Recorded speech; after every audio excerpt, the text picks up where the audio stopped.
Here's how to remove the blades off of a Craftsman T2200 riding lawnmower without removing the deck. I put it on these ramps so I could just back it up and get a little bit more height.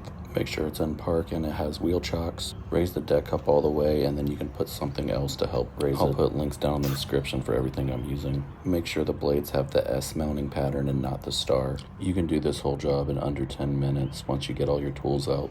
You'll need a 15/16 socket for these Craftsman mowers and also a block, or I have this fancy thing I got on clearance that stops the blade from turning when you try to unscrew it.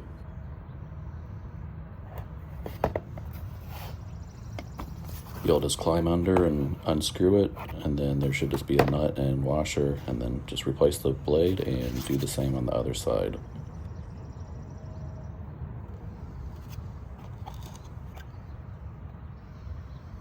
This blade stopper thing's kind of nice because you have one less thing on the ground to get in the way, but it's not necessary if you have a piece of wood and don't want to deal with it.